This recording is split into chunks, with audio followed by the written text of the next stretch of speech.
Why aren't students getting the credit that they deserve? Many STEM students at Baylor and from around the country struggle with spending so many more hours in their lab courses compared to the amount of credits that they are receiving. According to College Raptor, a college search tool, credit hours refers to the amount of hours a student spends in the classroom per week. However, labs usually range from 3 to 6 hours long and are only rewarded a mere 1 credit. So let me put into perspective for you how many hours a STEM student spends on a lab course per week. A lab usually takes up a student's entire afternoon and can even be multiple times per week.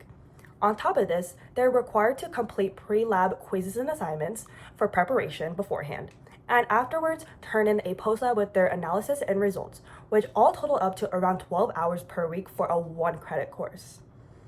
There are many consequences to this problem that are not visible to professors and higher institutions, such as the declining mental health and motivation of STEM students because of the lack of time they have to do activities that they enjoy and to take care of themselves.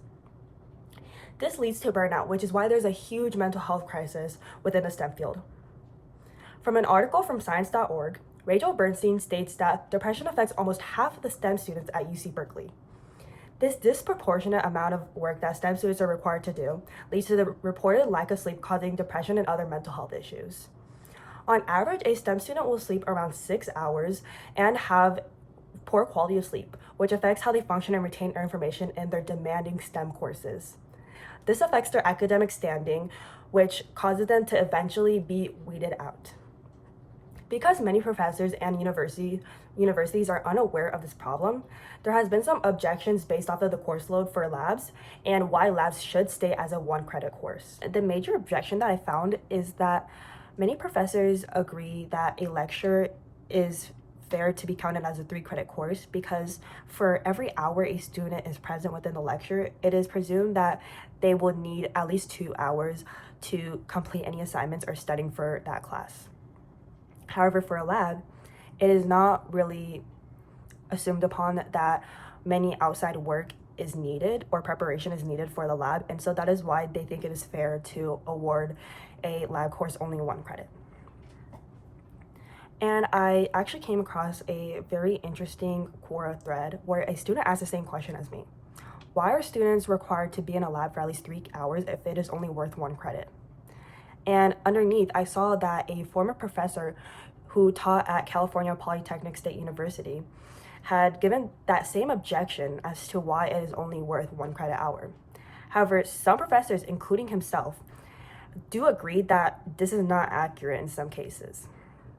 During the time of his teaching, Dr. Ron Brown does agree that there was a considerable amount of work necessary for the lab, and if he was in charge, he would award that lab 2 credits.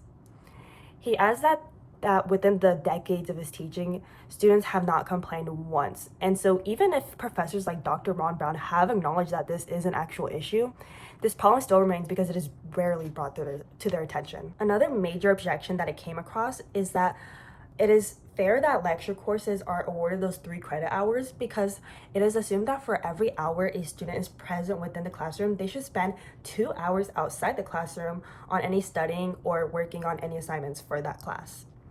But for a lab, universities assume that students don't need that much time preparing for it or on working on any assignments. And so that is why they think it is fair to award lab courses as only 1 credit. Well, this can actually be contradictory to what universities usually preach. They preach that active learning is the guide to a student's success. However, it seems that they actually value seat time within the classroom more because of how much more credits lecture courses are worth compared to lab courses. In a lab, a student is in an active learning environment and they can apply lecture material in a real-world context. However, in a lecture setting, a student could just be passively learning and can even be asleep in some courses. Whereas in a lab, a student has to be fully attentive and put in the best effort. So that could make labs just as demanding, if not more, than most lecture courses.